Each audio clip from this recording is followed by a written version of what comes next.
Sit up straight. Honey, he can't read you slouched.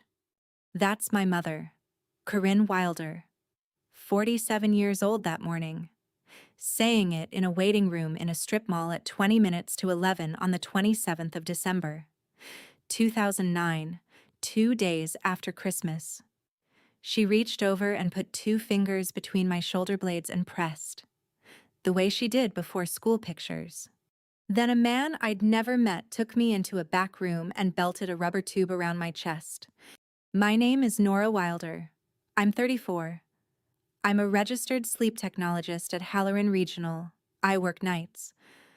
I glue sensors to people's heads and belt tubes around their ribs and sit in a dark room while they sleep. And in the morning, I read what the lines did. I'm good at it.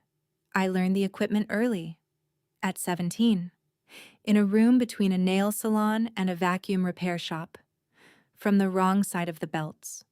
$4,000 had gone missing out of my grandmother's purse. I'd been in the room with that purse. So had my brother. So had 9 other people and a dog and the whole back half of a Christmas. Nobody drove my brother to a strip mall. 20 minutes before that man belted the tube around my chest, my mother had given me $5 and sent me outside so the adults could talk. $5. It was a Sunday. The nail salon was closed. I sat on the curb in front of a dark window with a $5 bill folded in my fist and my breath going out white, waiting to find out whether my parents were going to do it. They did it. I didn't cry. I want that out of the way now. Because the version where the girl cries is the version where somebody in that building has to look at her.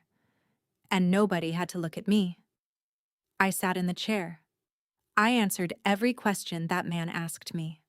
Twice. Then I put my coat on and rode 40 miles home in the back seat. 2 hours later, my father told the family I failed. Now here's the part you need before I go anywhere else. Because everything in this story hangs off it. My father owns a folder. It's green. One of those accordion folders with the little elastic string around the button. It lives behind the seat of a brown 1998 Ford F250, and it has been to 16 family reunions. Other men bring photographs. Royal Wilder brings the folder. Anytime a conversation got close to something, he'd walk out to that truck and come back and set it on the table, and the conversation would stop. There are 3 pages in that folder. My father has read one of them. I'm not going to tell you what's on the other 2 yet. You'd hear it and nod, and it would cost you nothing. And it cost me 16 years. So you're going to have to walk it with me. Sit down. Close the door if you've got one to close. It's just us now. This one's for the nights the house is too quiet.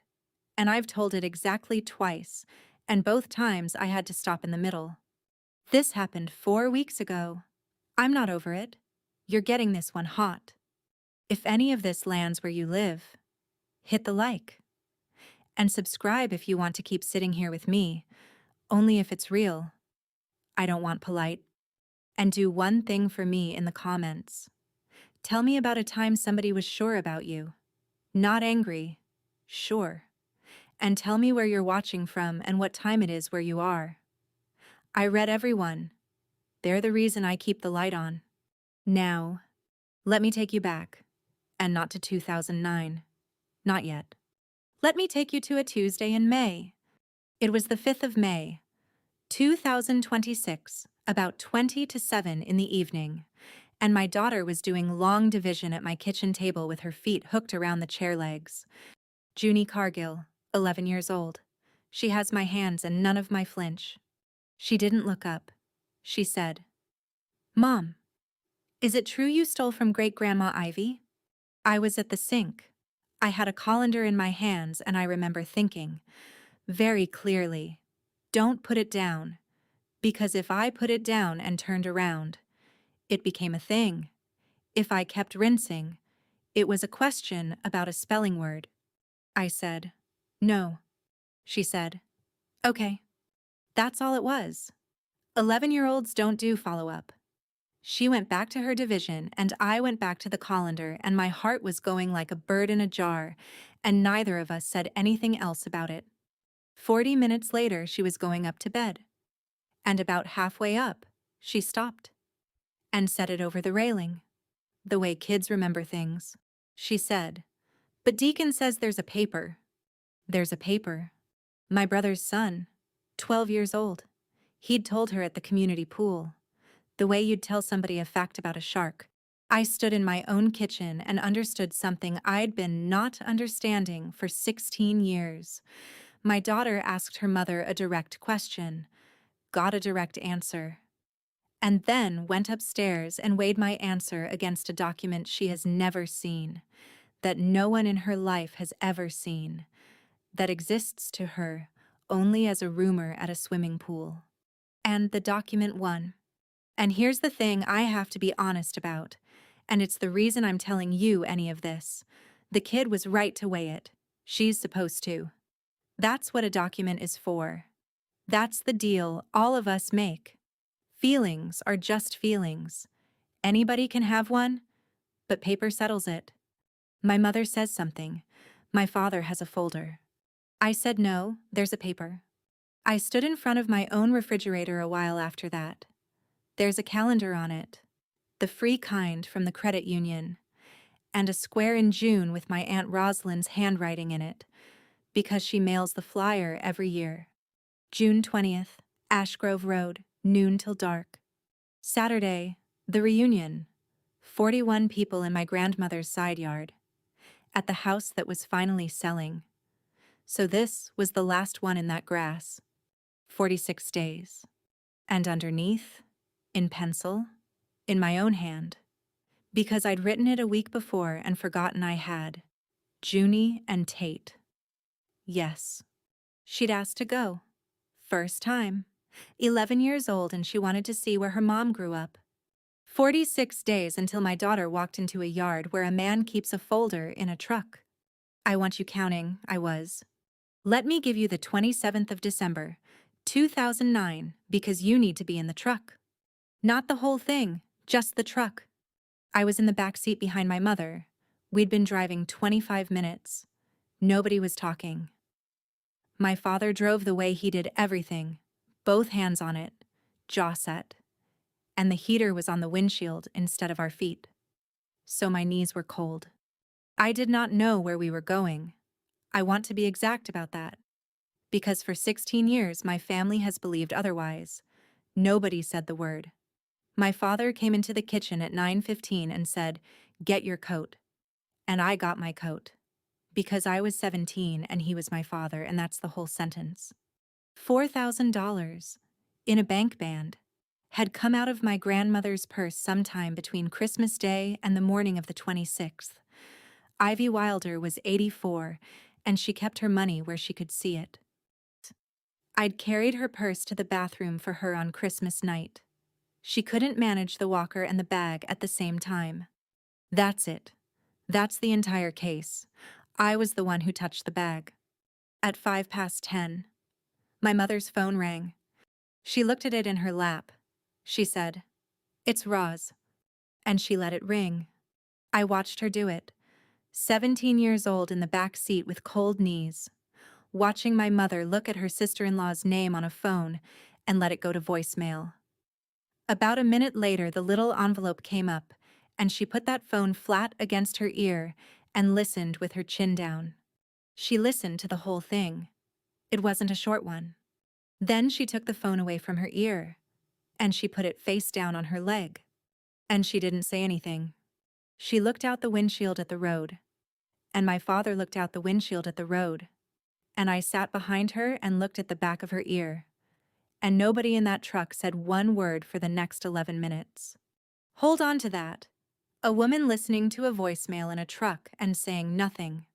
I've carried that picture for 16 years with no idea what was in it. The thing I could never stop seeing wasn't the chair or the tubes. It was the back of my mother's ear. At a red light on Cardinal, my father took his reading glasses out of his shirt pocket and put them on. There was nothing to read. He was at a red light. You need that. He does it before he says something that's going to cost you. Not after. Before. Out of the shirt pocket. Open them with one hand, put them on. And then he says the thing. And the thing arrives already stamped, already official, already read. My father has never once said anything expensive with his eyes uncovered. At that red light, he put them on and said, "It's nothing personal, Nora. It's just so we know." And I said, "Okay." That's what I said. Okay. Because I hadn't been told where we were going, and I still wasn't going to ask.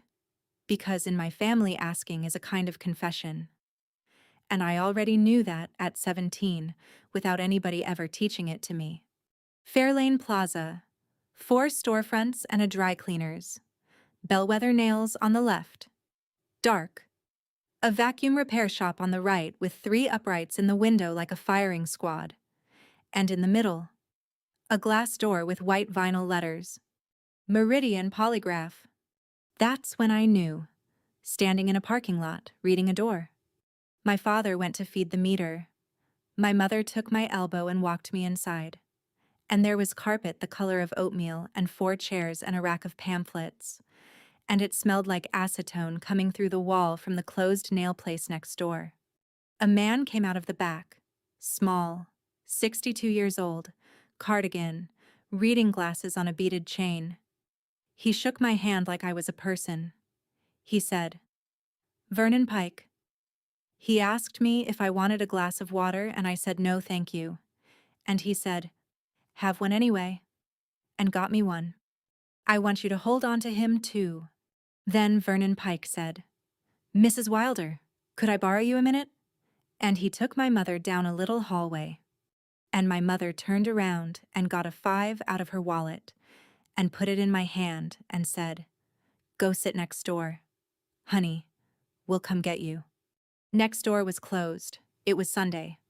I sat on the curb outside a dark nail salon on the 27th of December with $5 in my fist and my breath going out white. And I did not know why I was outside. And I did not know what they were saying. And I sat there about 20 minutes. I was not a suspect. I want to be precise about that. A suspect gets to hear the evidence. I was a coat on a chair that somebody would come back for. Then my mother came out and said, "Come on in, baby, it's freezing," and put her hand on the back of my neck and rubbed once and walked me in. And in the hallway she stopped and turned me a little and looked at me and said it, gently, the way she has said everything for the last 16 years, about everything. She said, "I'd rather know than wonder, sweetheart." That's my mother's line. She says it the way other women say, "Bless your heart." It sounds like humility. It sounds like a woman admitting she's only human. It is the most efficient sentence I have ever heard for making a decision you already made sound like an ache you didn't choose. She said it, and she smiled, and she meant it kindly. That's the part nobody believes. In my mother's head, that sentence was a kindness, and the fact that it went into me like a nail is a detail she has never once had to learn. Because I said, "Okay." The room in the back had a desk and 2 chairs and a machine with a paper roll in it and 4 pens sitting on it in a row. Vernon Pike put a rubber tube around my chest, up high, under my collarbones, then a second one lower, over my stomach, a cuff on my left arm, 2 little metal plates strapped to the fingers of my right hand.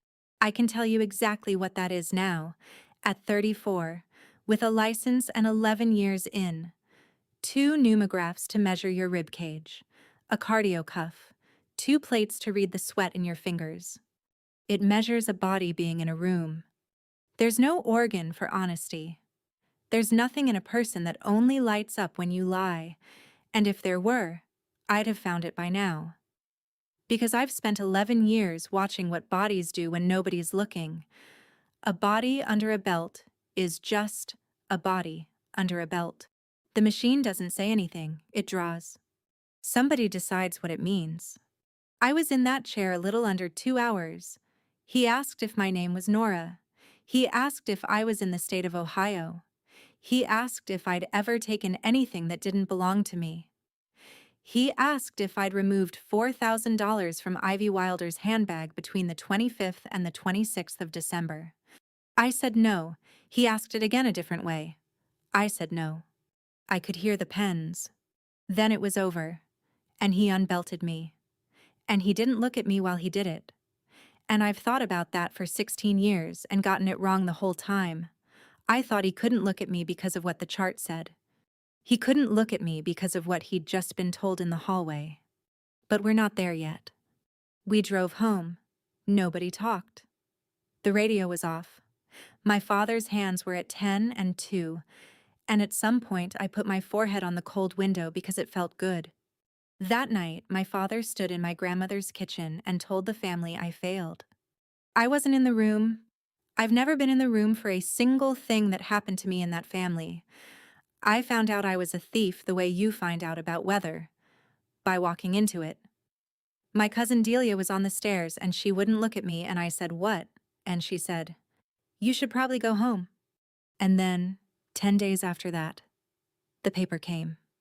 The 6th of January, 2010, a Wednesday. It came in a manila envelope with a window in it, and my mother took it off the top of the mail and carried it into the kitchen. I was on the stairs. Not hiding. 17-year-olds live on stairs.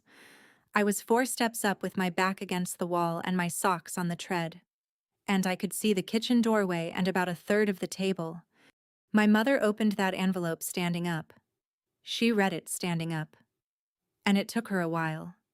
And she turned pages. File that. She turned pages. More than one. She read the whole thing on her feet in her kitchen on the 6th of January, 2010, with her daughter 4 steps up the staircase behind her. Then she squared it and put it back in the envelope. My father came in at 10 after 6 with the cold on his coat. And my mother handed him that envelope and said 4 words. She said, "It's not good. Royal." And he took it. And he stood there holding it. And he didn't open it. He held it in one hand, and he looked at the wall for a second, and then he set it on the counter, and went and washed his hands. I sat on the stairs and heard my father wash his hands. 4 words. I have had those 4 words in my head every day since I was 17, and I have never once known what they meant. Carry them the way I carried them, because I'm going to hand them back to you at a folding table in June. And you're going to want to put them down, and you won't be able to. That was the trial. That was the entire adjudication of Nora Wilder. A woman reading in a kitchen and a man washing his hands. Now let me skip you forward, because I don't want to walk you through all 16 years yet. I want to show you one Sunday in May of this year, because it explains the 16 better than the 16 do. The 10th of May, 2026. 5 days after my daughter told me there was a paper. I drove 40 miles out to my parents' place. Understand what that is. I hadn't asked my father for that folder in 16 years. Not at 19. Not at 25. Not when I got married. Not when I had Junie. Not when Ivy died. 16 years, and I had never once said, "Let me see it." You want to know why? It's the ugliest true thing in this story. Because only a thief asks for the paperwork. That's the trap, and it's airtight. And I have never found the door. If you didn't do it, you don't need the report. You were there. You know what happened. The report is just a machine's opinion about a thing you personally lived through. The only person on earth who needs to know what a lie detector said about her is a person who isn't sure what she did. So for 16 years, I performed not needing it. And every year, my not asking got entered into the record as composure. Composure in a suspect is a very interesting quality. And my family found it very interesting for a very long time. But my daughter had said there's a paper. So on the 10th of May, I drove out there and stood in my parents' kitchen with my keys still in my hand, and I said 11 words. I said, "Dad, I want to read it, the report, all of it." My mother was at the sink with her back to me. And my father, 66 years old, in a chair at his own table, with a cup of coffee and the county paper, reached up to his shirt pocket, took out the glasses, opened them with one hand, put them on, and said one word. He said, "Why? I have been asked a lot of hard questions in my life. That's the one I couldn't answer. I stood in the kitchen I grew up in, and I could not answer a one-word question from my own father. Because every road out of that word goes straight back into the chair. Because I want to see what it says." "Then you don't remember what you did." "Because I never saw it. You were there, weren't you?" "Because my kid asked me, 'Oh, so this is about your kid now?'" There is no answer. There has never been an answer. That's not a question. It's a door with no handle on my side, and he's had it installed in that kitchen since I was 17. I stood there, and I did the thing I have done my whole life, which is nothing, quietly, with my face arranged. And then my mother said something from the sink. She didn't turn around. She had a pan in her hands, and she kept scrubbing it. And she said it the way she says everything, gently, almost sadly, like a woman conceding a point. She said, "Nora, if you know what it says, you don't need to read it. Sit with that a second. I've sat with it for 4 weeks. If you know what it says, you don't need to read it. Every road out, closed at once. If I know what it says, I'm guilty. If I don't know, why don't I? I was there." There is no version of a person who both didn't do it and needs to read it. She built that sentence in about a second and a half over a dirty pan, and she has never in her life raised her voice. And I want you to notice one thing now, before the end. My mother was the only person in that house who knew exactly what was on page 2. And that is the sentence she picked. I left. I didn't slam anything. I said, "Okay, Dad."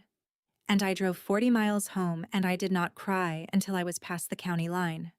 I thought that was the end of it. I thought I'd tried, and failed, and I'd go back to the 16-year plan, which was outlive it. That's not what happened. Asking made it worse. 3 days later, Wednesday the 13th, my Aunt Rosalind called. Rosalind Wilder, my father's sister. 71. The only person in that family who ever looked at me like a niece instead of an exhibit. And she was being kind. "That's what I need you to hear." She said, "Honey, your daddy says you came by. He says you got upset." Upset?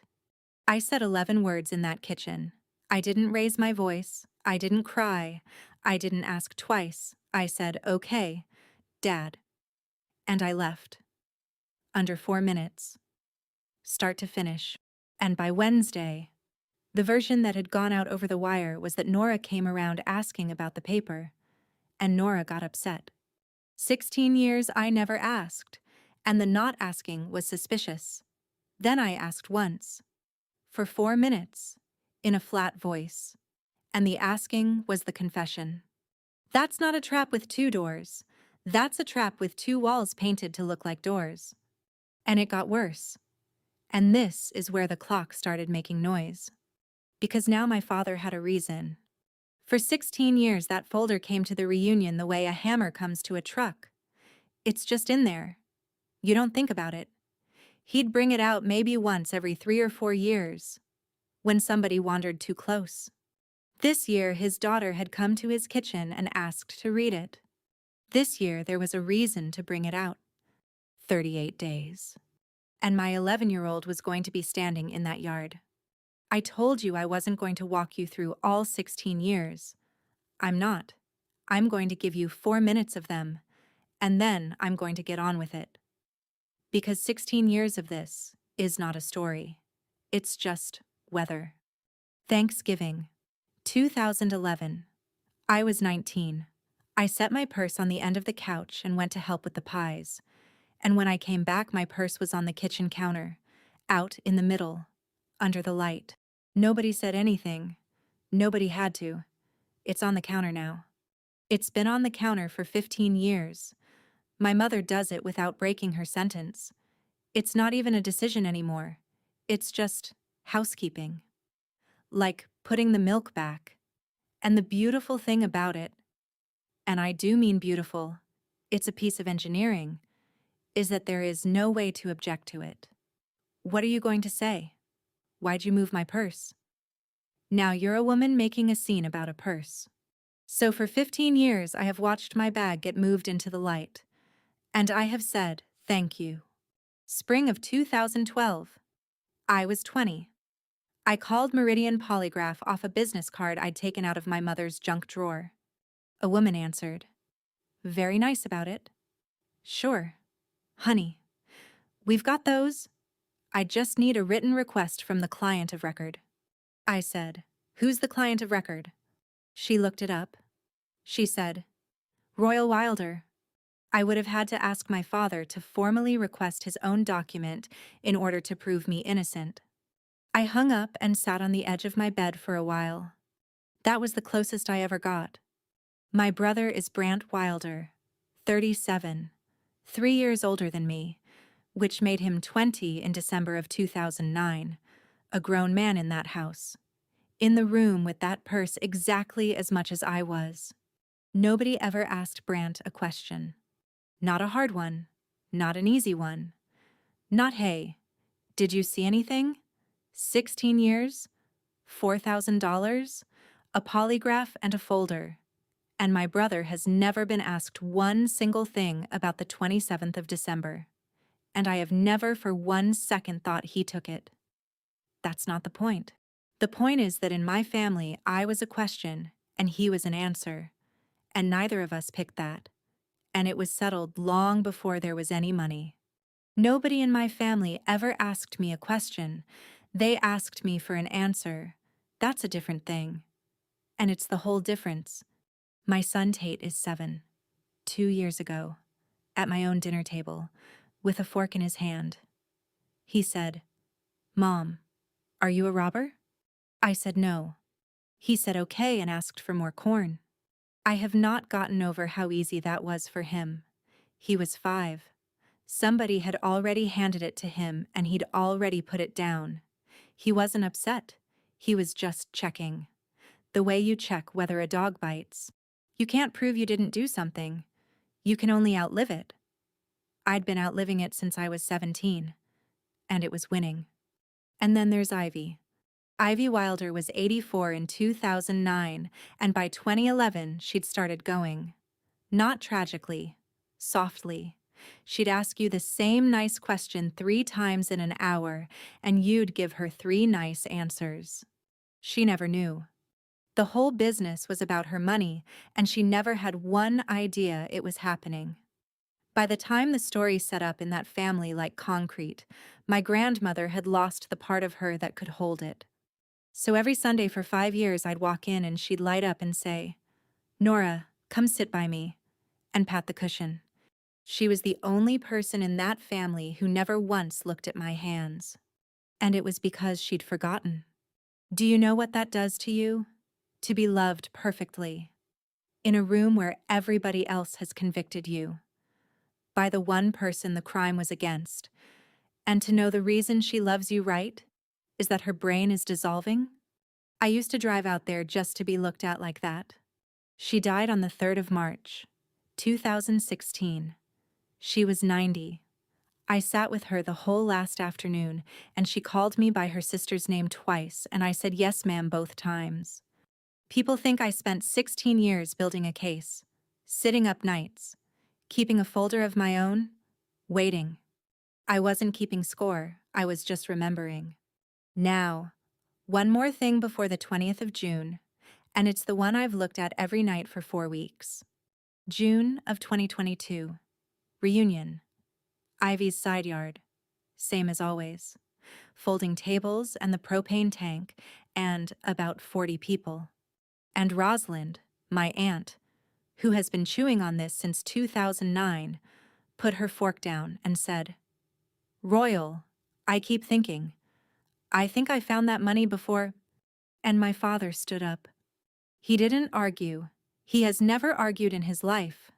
He stood up and walked across the grass to the truck. And everybody kept eating. And he opened the driver's door and reached behind the seat and came back with the green folder and put it on the table in front of his sister. And he said, "Roz. That's all. Just her name." And he sat back down and picked his fork back up. And she stopped talking. "Now look at that table with me. The folder is closed. It has an elastic string around a button. My aunt's hand is 12 inches from it. It sat there 4 minutes. And not one human being on this earth opened it. Because you don't open another man's folder. Because it's not yours. Because he's your brother. And he's had a hard life. And it's a nice day. And there's pie. And what's in there is what he says is in there. Obviously. Why would he have it if it didn't say what he says it says?" And I was 8 feet away by the drink cooler with a paper cup in my hand, and I didn't open it either. Then he finished his plate and picked it up and took it back out to the truck. The entire truth of my life sat in the sun next to a bowl of potato salad for 4 minutes, and then a man put it back behind a seat, and everybody watched it happen. And every one of us thought we knew what it said. Here's what I learned. It cost me 16 years, so take it for free. A document nobody opens isn't a document. It's a rumor with a staple in it. That's all it ever was. He didn't have proof. He had an object. And an object beats proof. Because proof can be read and an object can only be believed. My father had spent 16 years discovering, not on purpose, he's not that kind of man, that a closed folder outranks anything anybody in that yard could say out loud. And my mother let him carry it. Hold on to that. 16 years. And she never once told him to leave it in the truck? I used to think that was loyalty. The 14th of May, I went looking for Vernon Pike. I thought I was going to get a second copy. That's all. Businesses keep records. I'd walk in with my license and my grown-up voice and walk out with a photocopy. And on the 20th of June, the thing on the table would not belong exclusively to my father. It took me 9 minutes on a laptop. Vernon Pike died on the 9th of February, 2021. 4 lines of an obituary from a funeral home in a town I've driven through my whole life. Survived by his wife of 51 years. Arlene. And something went out of me like a pilot light. He was the last adult in that building.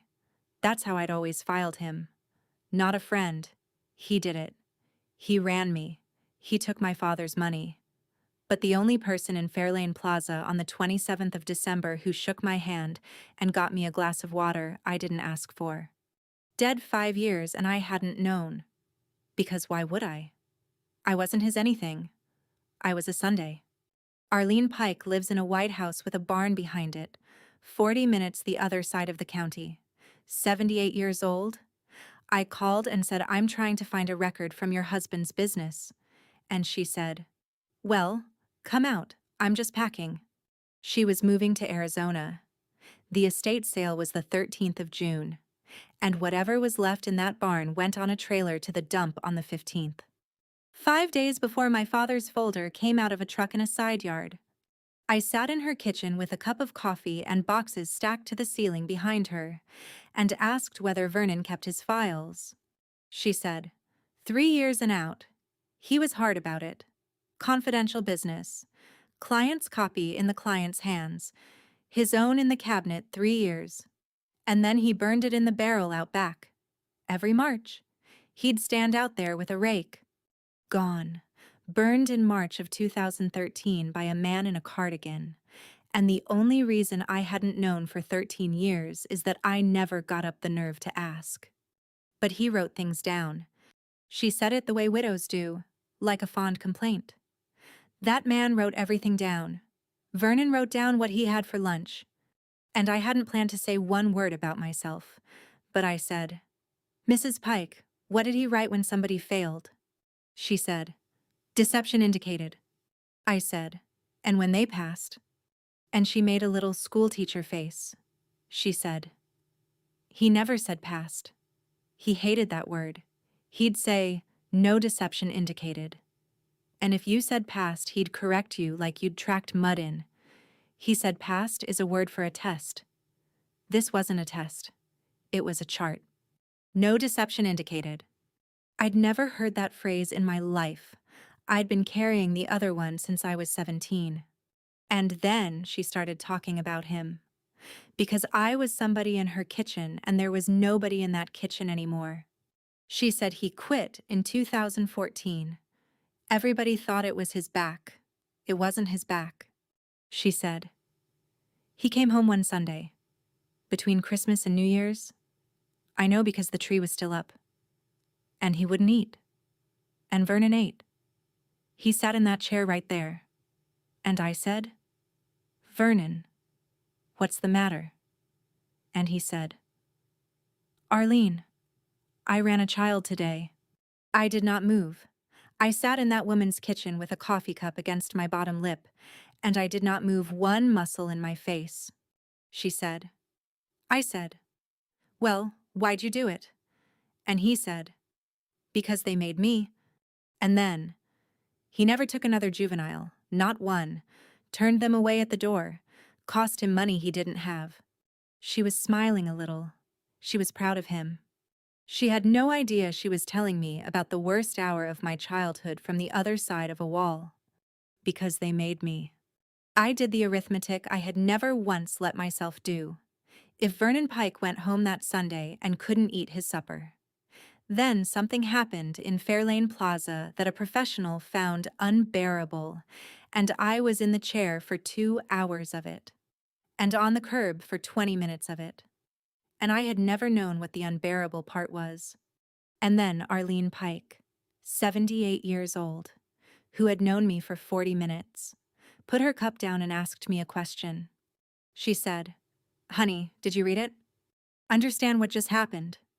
In 16 years, through Christmases, a wedding, 2 babies, a funeral, a mother, a father, a brother, aunts, cousins, my own children. Not one human being had ever asked me that. Not one. Not ever. It never occurred to anybody that there was anything in there to read. It was settled. And it had been settled since a woman said 4 words in a kitchen in January of 2010. A stranger in a house full of boxes asked it in 40 minutes. I said, no. And Arlene Pike didn't say anything. She just looked at me a second. A little puzzled. The way you'd look at somebody who told you they'd never open their own mail. That silence is the loudest thing that has ever happened to me. She let me into the barn anyway. 2 days, the 6th and the 7th of June, 94 degrees under a tin roof. In boxes his wife had never opened because opening them meant he was gone.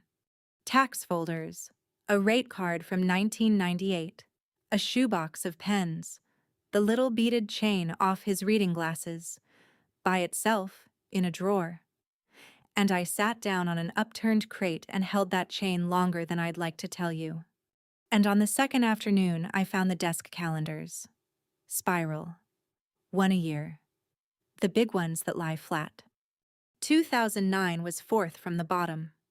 December, the 27th.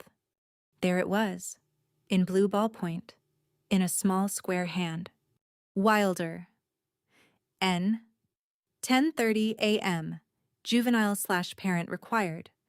And underneath, in pencil, added later, the way you note a thing when it's done. $225 PD cash RW. $225. That's what it cost. My father paid $225 cash on a Sunday, 2 days after Christmas, to have a machine draw a picture of his 17-year-old daughter breathing. He had it in his wallet. He counted it out. A man stood at a desk and counted 11 20s and a 5 into the hand of a stranger, while his daughter sat on the curb outside with $5 of the same money in her fist. That's the whole family. $225 for the machine, $5 for the girl. And that was everything the barn had. No file, no copy, no carbon. A dead man's appointment book that proves only what I already knew, that on the 27th of December, 2009, my parents drove me somewhere and paid. I drove home on the 7th of June with a 17-year-old calendar on my passenger seat and 13 days on the clock. And somewhere around the county line, I quit. Be clear about what I quit, because it's the only decision in this story I actually made. I quit trying to prove it. 16 years I'd been running one play: find the paper, get a thing in my hand that outranks the thing in his hand, and then I'd be allowed to say it. I had been waiting for a document to give me permission to say a true sentence about my own life. And there wasn't one. There was exactly one copy left on this earth, 40 miles away, behind the seat of a brown Ford. And in 13 days, a man was going to carry it into his mother's side yard and set it on a table in front of my 11-year-old. And I could not have it. And I could not ask for it. Because I had already asked. And asking is what a thief does. So I quit. And what was left was nothing. And the nothing turned out to be everything. I was going to stand in that yard and say the true thing with empty hands. Just the sentence. And they were going to do whatever they were going to do with it. That is not a plan. I read charts for a living. I don't walk into rooms without data. But I was out of moves. And I had a daughter who'd already learned that a rumor at a swimming pool outranks her mother's word. And I had decided she was going to hear me say it once, out loud, in front of them.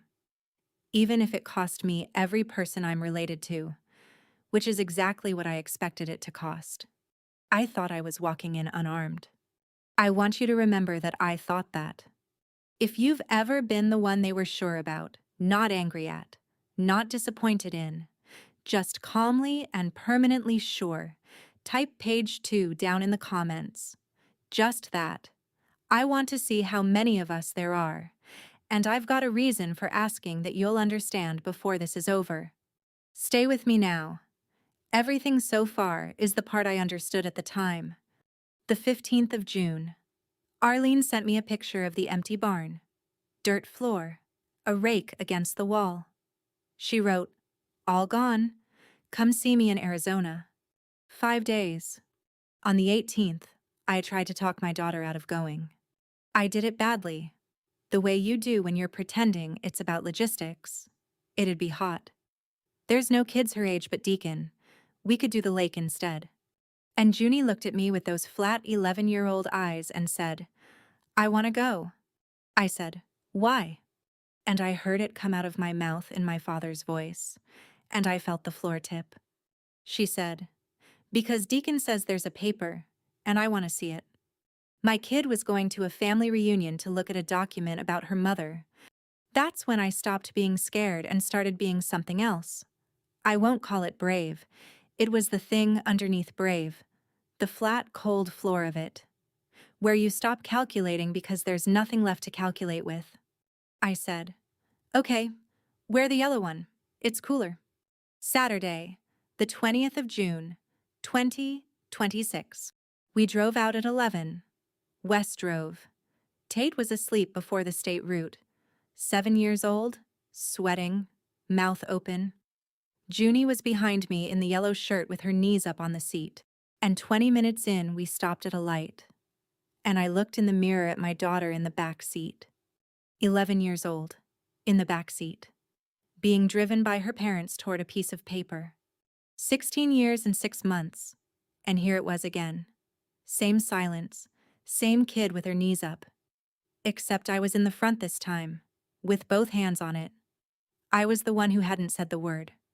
And I thought, she doesn't know where we're going either. And I heard my father, at a red light on Cardinal, saying it's nothing personal. So I turned around, all the way around in the seat, at a red light. I said, "Junie, there's going to be a paper today. Grandpa keeps it in his truck. He's probably going to bring it out. And he's going to say it proves I stole from Great-Grandma Ivy." She got very still. I said, "I've never read it. Nobody has. I don't know what's in it. I want you to know that before we get there, because I'm not going to lie and tell you I know how today goes." And she said, "Are you scared?" And I said, "Yes." That's the whole difference between my father and me, and it took me 16 years to find. He put a kid in a car and told her nothing. I put a kid in a car and told her everything I had, which was almost nothing. And the almost nothing was true. She thought about it for a block. Then she said, "Okay." Ashgrove Road, my grandmother's house with a sold sign in the yard and a closing date in July. 41 people, folding tables under the maples with the plastic cloths clipped on, and the propane tank, and the horseshoe pit nobody uses, and somebody's speaker playing country too quiet to enjoy. And on the grass by the fence, nose out, backed in the way he always backs in, a brown 1998 Ford F-250. I stood in the gravel with a pan of deviled eggs in my hands and looked at that truck. And I knew exactly what was behind the seat. And so did every person in that yard. And not one of us had ever read it. I lasted 3 hours. It was a nice day. That's the part that never makes it into these stories. Nobody was cruel. My cousin Delia hugged me. Somebody's toddler put a wet hand on my leg. There was pie. It isn't a horror movie. It's a picnic with one rule. Around 3, my mother came out with a stack of cups, and she stopped at the end of the second table and picked up my purse off the bench and carried it up to the porch and set it on the rail. In the light. She didn't break her sentence. She was telling somebody about a knee replacement the whole time, and I looked over, and my daughter had watched her do it. Junie was at the drink cooler with a can in her hand, looking at that purse on the rail. Then she looked at me, and I watched an 11-year-old assemble the entire architecture of my life in about 2 seconds. She didn't say anything. She's my kid. She put it somewhere. And I thought, okay, so it's not going to skip her either. Then Royal Wilder started telling it. Not to me. Never to me. He was at the end of the third table with a paper plate and his cap pushed back.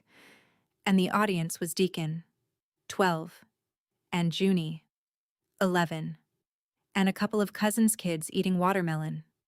The kids' table. That's who he tells it to now. Everybody grown has heard it, so he tells it to whoever's new. He was saying, "Course, back then, $4,000 was real money, and your great-grandma kept it in her bag because she didn't trust a bank. And one morning, it's gone.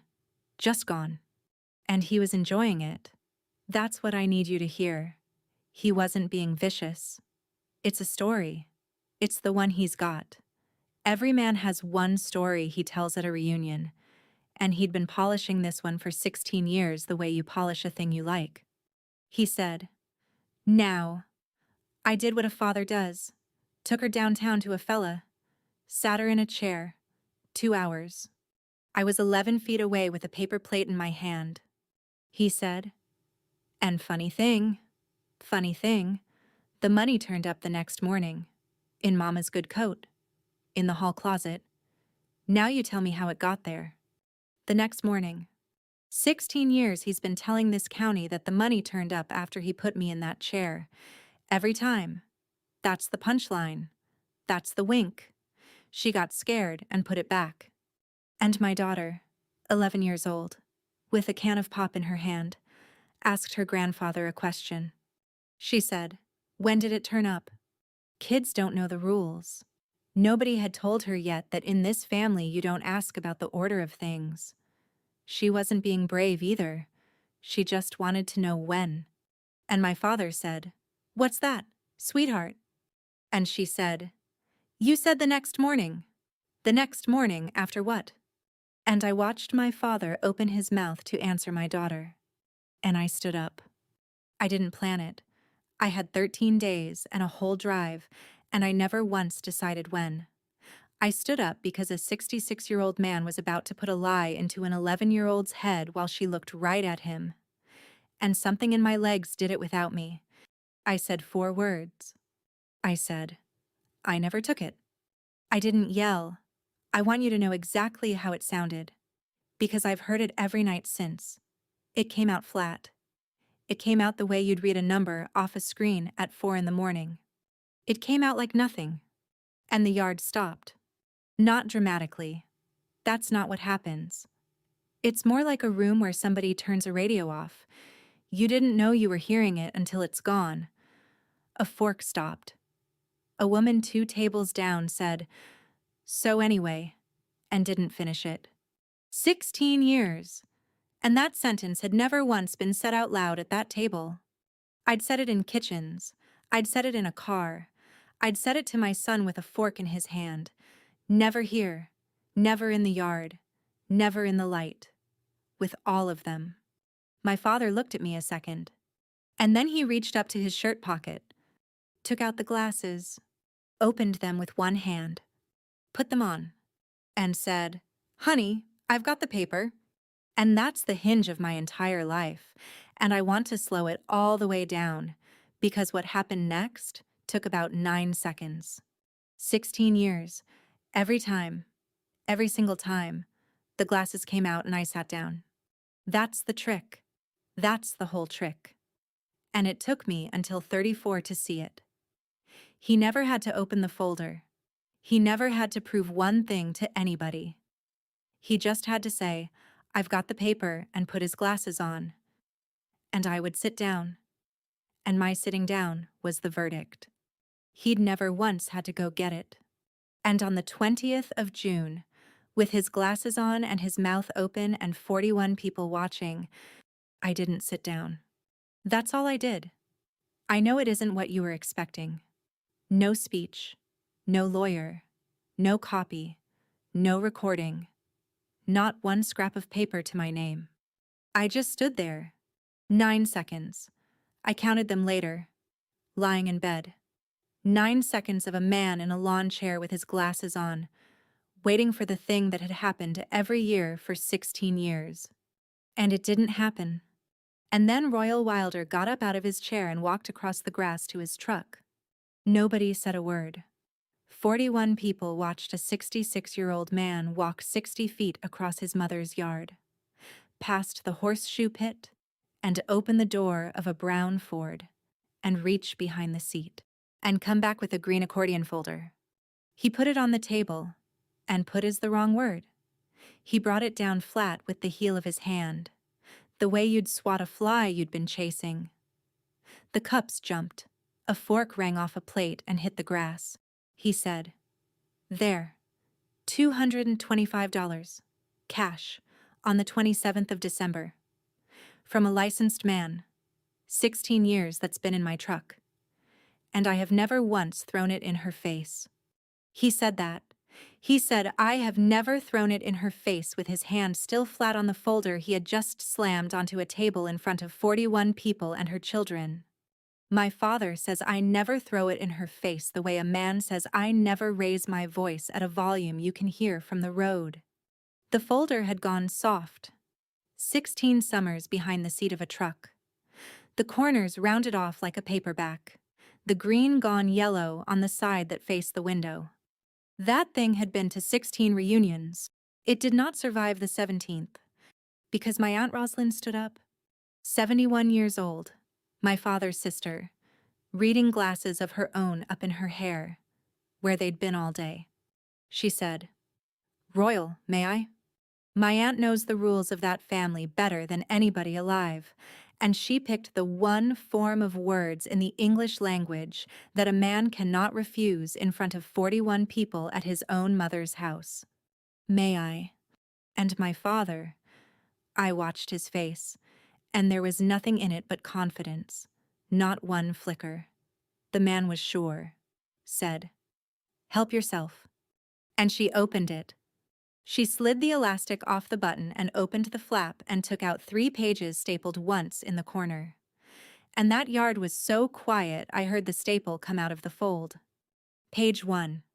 She looked at it, turned it toward the light, and she said, "This is just a front page, Royal." And it is. I've got it in my house now, and I can tell you exactly what's on it, because I have read it 400 times. Meridian Polygraph, Examinee, Wilder, Nora, A date of examination, December 27, 2009. Examiner V. R. Pike, License PX1188. Client of record Wilder, Royal, A. That's the whole page. Name, date, license number, who paid. There is no result on it. There never was. Not for 1 second of 16 years. That top sheet is a cover sheet. It says nothing about me at all. And that is the page my father carried into that yard since 2010 and slapped onto tables and put his glasses on over. And every human being in this family, including me, looked at that piece of paper and saw the word guilty on it. It is not there. It has never been there. We didn't read the page, we read the folder. And my father, from his chair, still sure, still absolutely sure, said the 3 words that ended him. He said, "Keep going, Roz." He told her to keep going. That's the last second of Royal Wilder's old life, and he spent it hurrying her along. She turned page 1 over, and page 2 came out of the fold. I have to tell you what page 2 is, physically, because nobody expects it and the whole yard made a noise. It's a chart. It's a fold-out. Polygraph charts run on a continuous strip, and Vernon Pike had folded that strip accordion style into the report. And when Rosalind lifted it, it opened out of her hands like a road map, 3 feet of it, and went across the table, and the end of it came down in the potato salad. 4 ink lines, 16 years of fold creases across them, gone soft and gray where the paper had worn. 2 pneumo traces, a cardio, a galvanic. And I'm standing 11 feet away in a side yard in June. A registered sleep technologist with 11 years of night shifts, looking at a chart of my own 17-year-old body breathing. I could read it. Out of 41 people in that yard, I was the only one who could, and I had never been allowed to see it. And there it was, lying in the potato salad. I could see where he told me to sit still. I could see the pens writing. I could see a scared kid breathing about 18 times a minute for 2 hours, and every line of it steady as a road. And underneath, in a box, typed on a typewriter by a man who has been dead for 5 years. Rosalind read it out loud. She said, "Examination results. No deception indicated." And the yard went white. I don't have a better word. Somebody's kid was hitting a wiffle ball against the propane tank down by the fence, and you could hear every single one talk. You could hear the tank ring. 41 people and a wiffle ball. Talk. And a woman at the end, my cousin Delia's husband's mother, a woman barely even in this family, said, "What's that mean?" And nobody answered her. 41 people, and 3 words in a dead man's typewriter font. And not one of them knew what it meant. Rosalind looked at my father, and my father said, "It means," and he stopped. He stopped because he did not know. 16 years of that folder in that truck, and that story at that table, and a $225 cash receipt in a dead man's calendar. And Royal Wilder opened his mouth in front of his entire family to explain his own evidence and found out he had no idea what it said. He'd never read it. He was still wearing the glasses. So I told them, "Hear how that felt. Because it is not what you think. And it's the reason I still can't sleep right." I had to explain my own exoneration to a yard full of people, in my flattest work voice, while my daughter watched, because I was the only person there qualified to read the piece of paper that had been used on me since I was 17. I said, "It's the phrase. It's what an examiner writes when the charts show you're telling the truth. There's only 2 things it can say. It says that one." And Delia's husband's mother said, "So she passed?" And I heard a dead man say it through my mouth in a side yard 16 years later. I said, "He wouldn't have said passed. It's not a test. It's a chart." And my father took his glasses off. That's the whole thing. Right there. 16 years he'd put those glasses on to end a conversation, and on the 20th of June he took them off in the middle of one, and his face came off with them. I have never seen my father's face before. I mean that literally. I'm 34 years old, and at about 10 past 3 in the afternoon on the 20th of June, 2026, I saw my father's actual face for the first time. And then Rosalind turned page 2 over. I had never thought about page 3. Not once. Not in 16 years. Nobody had. There'd never been a page 1 to us. There'd only ever been a folder. And I watched my aunt's hands. 71 years old, holding a piece of paper in a side yard, and her hands started going, and she got very still, and she read it twice to herself before she read it out. I'm going to give it to you the way she gave it to us. 3 sentences, on the examiner's own letterhead, in his own words, typed on the 27th of December, 2009, by a man who wrote down what he had for lunch. She read, "Examinee is a minor. Parents insisted on proceeding after being advised the funds had been located. Recommend no further action." After being advised the funds had been located. The money was already found. It was found before they ever put me in that chair. It was in the hall closet, in my grandmother's good coat, where an 84-year-old woman had put it herself on Christmas Eve so it'd be by the door. And it had been found, and counted, and it was sitting on a kitchen table on Ashgrove Road 40 miles away, while I sat on a curb outside a closed nail salon with $5 in my fist. There was never a crime. There was never one. Nobody took anything. Not me. Not Brant. Not anybody. An old woman moved her own envelope and forgot. The way old women do. The way I will. The way you will. 16 years of a family, and a purse on a counter, and a folder in a truck. And my son with a fork in his hand asking me if I was a robber. And there was never a crime. And Rosalind Wilder put that page down on the table and looked at her brother and said the sentence she had been trying to say since 2009. She said, "Royal, that was me." She said, "I found it in Mama's good coat at 10 minutes to 10 in the morning, and I called Corinne at 5 past 10, and I left it on her voicemail. I said, 'Tell Nora we're sorry we made a fuss.' 5 past 10. A woman in a truck, looking at a phone in her lap, saying it's Roz, and letting it ring, and listening to the whole thing with her chin down and the phone flat against her ear, and taking it away, and putting it face down on her leg, and saying nothing, for 11 minutes, and then for 16 years. Everybody in that yard turned and looked at my mother. My mother did not flinch. I want that in the record. 41 people turned and looked at Corinne Wilder in a lawn chair with a paper plate on her knee, and she set the plate down on the grass, and she looked back at them. And she said it gently. She has never in her life said anything any other way. She said, "I never said she failed." Nobody moved. She said, "I said it wasn't good." And there it was, 16 years and 5 months later, in a side yard. My mother handed me back the 4 words I'd been carrying since I was 17 years old on a staircase in my socks.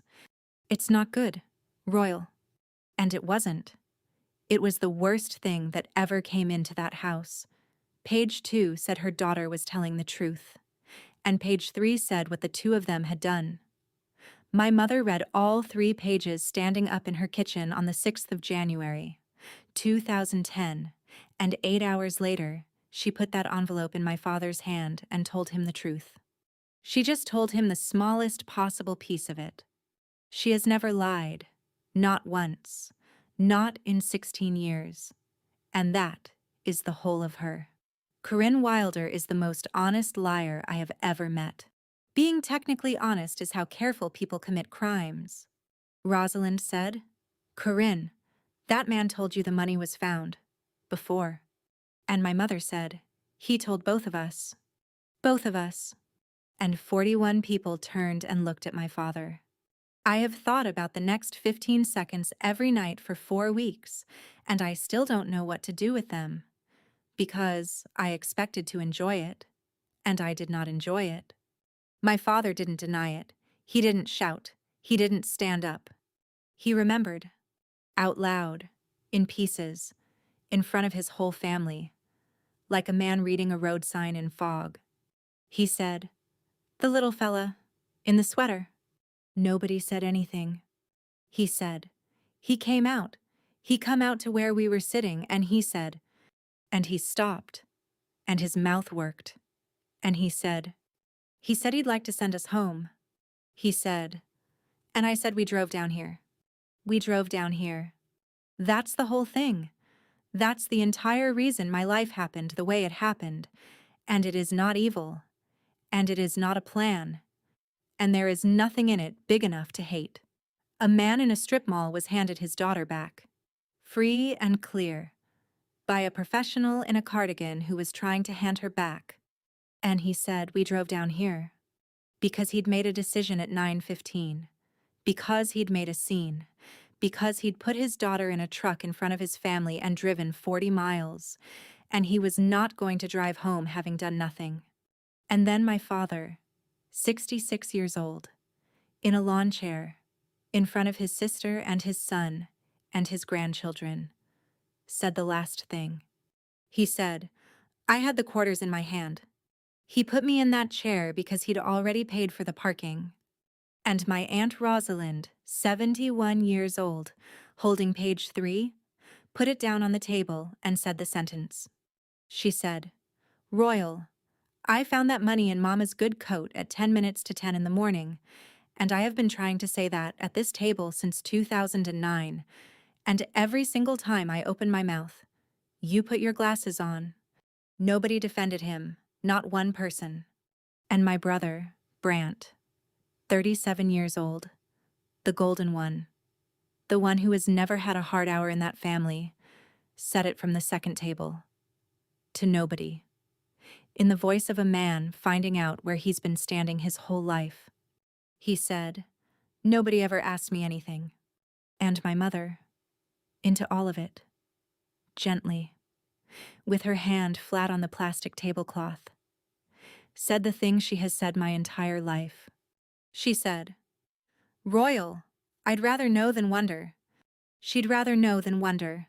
She had not wondered since the 6th of January, 2010. She knew. She was the only person on this earth who knew. For 16 years and 5 months. And every June she sat in that knowledge and watched her husband carry it into his mother's yard like a trophy. My mother has never wondered about anything in her life. Wondering is what she gives other people to do. And 41 people heard that sentence correctly for the first time. I didn't raise my voice. I never said another word. I said 4, and I stayed on my feet. And my father did the rest with his own 2 hands and his own $225. I had a paper plate in my hand the whole time. I know because I found it in my car that night. Folded in half, with fingernail marks driven through it. Then I felt somebody next to my hip. Junie, 11 years old, in the yellow shirt. She wasn't looking at her grandfather. She was looking at the chart lying open across the table in the potato salad. 3 feet of a dead man's ink. And she said, "Is that you breathing?" And I said, "Yeah." She looked at it a while. Then she said, "You were scared." 11 years old. She read it in 4 seconds. 41 adults could not read 3 words in 16 years, and my daughter read the whole chart in 4, because she was the only person in that yard who looked at it instead of at who was holding it. I picked up the chart. I folded it back down along the creases somebody else's hands had made in 2009. I put it in my purse, and page 1 and page 3 on top of it. And I closed my purse. And I picked it up off the porch rail where my mother had set it in the light. 16 years they watched my purse. On the 20th of June, I finally put something in it in front of all of them, and not one person said a word. We left at 4. I hugged my aunt. My father was standing by the horseshoe pit with his hands at his sides. And here's what nobody tells you. He stayed. The whole rest of the afternoon. He shook hands. He carried a table to the truck for Delia. He said, "Drive safe now," to people leaving. He didn't come to me, and he didn't leave. And he didn't fall apart. I think because there was nothing in him big enough to fall apart with. He just kept being a man at a reunion. That was 4 weeks ago. It isn't a courtroom. And nobody went to jail. And that's not how families work anyway. The story stopped. That's the consequence. And it's total. Royal Wilder had one story. He told it for 16 years. And he cannot tell it anymore. A man walks into a reunion and the folder isn't in the truck and there's nothing in his mouth. I don't know what he does now. I've thought about it more than he'd believe. My mother lost the family, not me, her. Rosalind hasn't spoken to her since the 20th of June. Neither has Brant, which I didn't expect and didn't ask for. The aunts have gone quiet the way that family goes quiet. Not a fight. Just the slow closing of a door you never hear latch.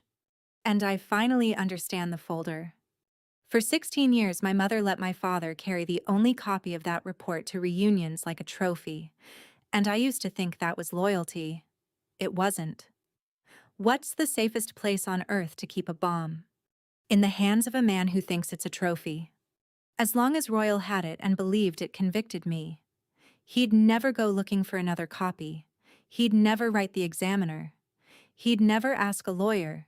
He'd never read past the cover sheet. Because why would you check a thing you already won with? If she'd burned it, he might have gotten curious.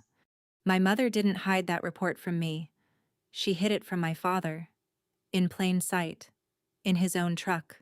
For 16 years. By letting him wave it at people.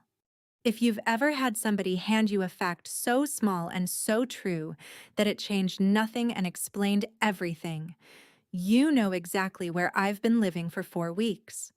Tell me about it down in the comments. I'm reading. It helps more than you'd think.